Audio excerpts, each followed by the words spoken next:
been a long journey, to say the least. I have had a really long battle of being recognised for ailments I might have and also mental health issues. And a lot of it has been difficult due to my gender as a woman. I know something's not right with me. The pain I'm in every day cannot be a common occurrence for everyone. A woman comes in and says she's in pain, oh, she's being hysterical. And so I think actually listening to women, because I know my body better than anyone else does, and if I say something's wrong, then something is probably wrong. You know your body is not working as it should do, and nobody is giving you any answers, and that is really challenging. I don't think people understand how debilitating it can be, so they don't know how to offer you the right support.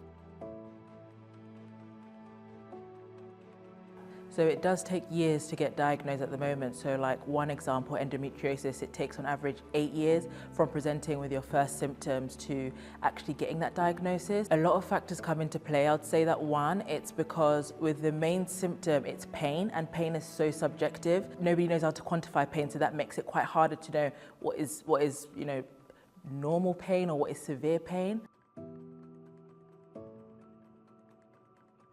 So I'm fortunate to have found a great GP, but I know my friends aren't as lucky as me. And when I have visited other GPs in the practice, they've not understood. I felt like I'm telling them what I want.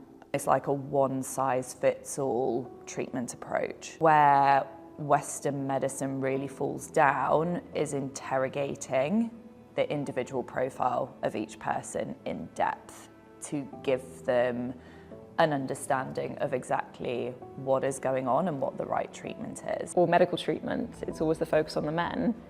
Every kind of drug is tested for a man. It does scare me, knowing that not only is there kind of unconscious bias against me, the research is against me. Yeah, from a woman's perspective, it's super scary to learn about the lack of research done into our bodies.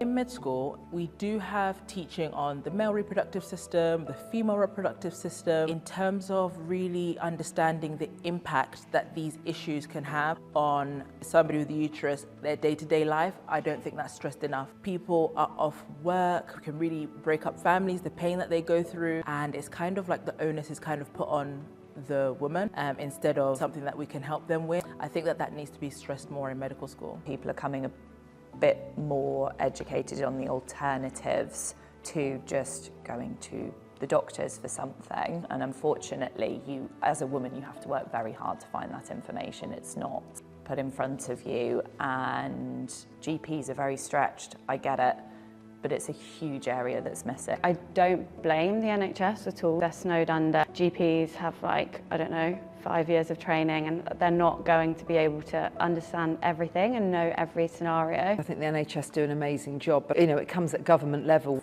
There's not enough research. I'm a doctor, I'm an expert by the books, but we have patients who are experts by experience. Us just listening to patients can give us that insight. Only 1993 that women were even allowed to be involved in clinical trials. I want to see, women of all races being represented in the research, that patient experience research as well, women with disabilities, trans women, all women need to be included. I would love to see within the NHS more support within the general practitioner surgeries that is focused on nutrition and lifestyle management. I think that is a huge miss at the moment, and I think as a society we do not know enough about how to manage that effectively. You can come to me for all the medicines, but 3 times a day, 7 days a week, what you're putting in your body is gonna make more of a difference than any tablet I could ever give you. So lifestyle, exercise, stress, all of that really does play a part. Getting the conversation out in the public domain is so important. I think the press have got a role to play in that as well. So I think it's good we're starting to see those changes, and I do think as much as being aware of the lack of research done to women is scary, it does mean we are fighting for more change now and we are seeing more change. Any of the issues that we go through as women, and especially health issues, it's not your fault, it's not your failing. It's something that is really, really common, and we are getting treatments for it, and you deserve a life that is pain-free and stress-free. We all know someone, whether it's our friends, our family, sisters, mums that have had a negative experience with their female health. So let's get talking about it.